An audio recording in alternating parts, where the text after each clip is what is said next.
My ex-wife Karen demanded I continue paying for her fancy car right after I lost my job. She said it was my responsibility from the divorce. I had enough and repossessed it instead.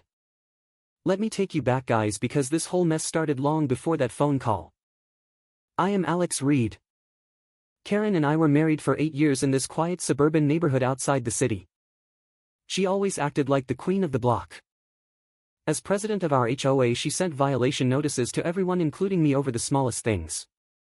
Grass too long. Trash cans visible for 5 extra minutes. Even the color of my welcome mat got a citation once. I sighed every time the mail brought another letter. The smell of fresh cut grass from my own yard felt like a small victory on those days. The marriage fell apart because of her constant entitlement. She wanted the big house, the luxury vacations, and the shiny red sedan I bought her during better times.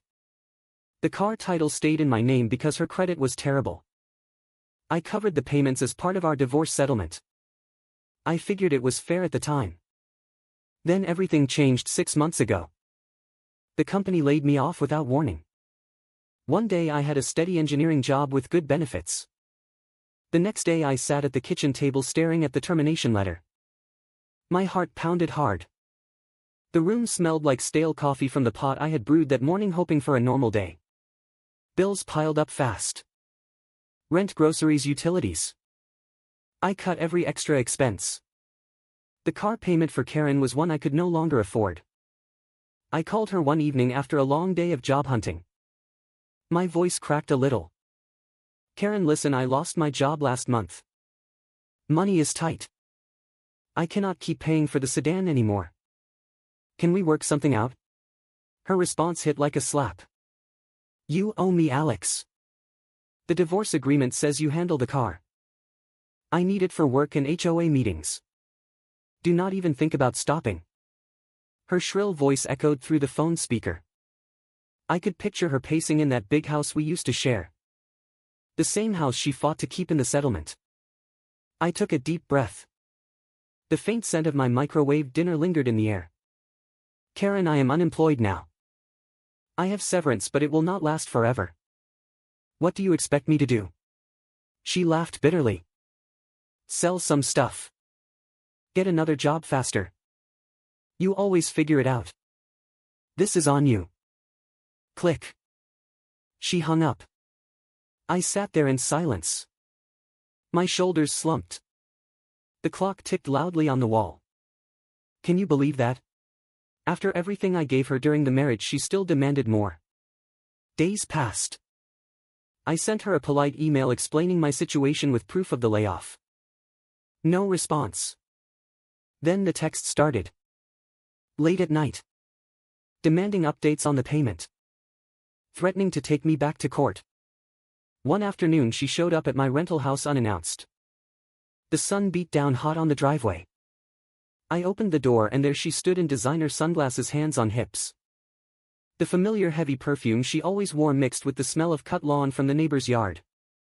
Alex, you are embarrassing me in front of the HOA board. People are asking why my car payment bounced. Fix this now. Her tone was sharp. I felt my face flush. Karen, I explained this. I lost my job. The severance is gone on basics. I cannot pay anymore. What part of that do you not understand? She stepped closer. Her voice rose. You signed the papers. You are responsible. If you do not pay, I will make sure the HOA fines you every week for something. I know all the rules, remember?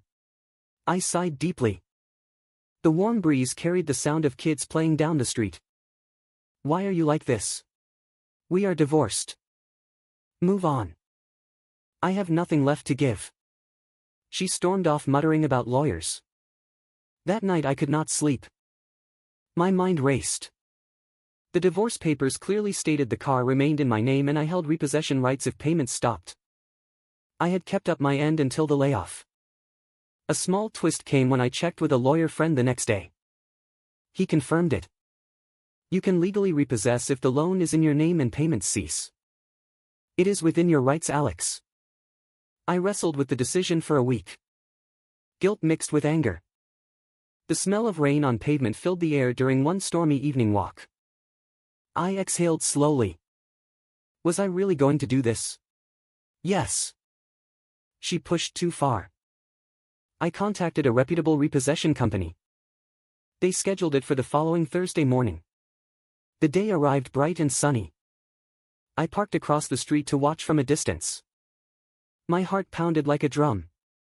Birds chirped in the trees, but I barely noticed. The repo man arrived right on time in his big tow truck. The engine rumbled low. Karen came out of her house dressed for an HOA meeting. She froze when she saw the truck backing into her driveway. "What the hell is this?" she shouted. Her voice carried across the neighborhood. The repo man calmly showed the paperwork. "Ma'am, the vehicle is being repossessed for non-payment. Title is in Alex Reed's name." Karen's face turned bright red.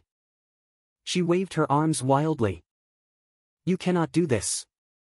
Alex owes me. Call the police now." Neighbors started peeking out windows. One HOA board member even stepped onto his lawn, arms crossed, watching. The hot sun made sweat bead on my forehead as I approached. Karen spotted me. "You coward. Hiding behind this guy. Pay what you owe or I will ruin you with the HOA." I stood my ground. "Karen, I warned you multiple times. I lost my job. You refuse to negotiate.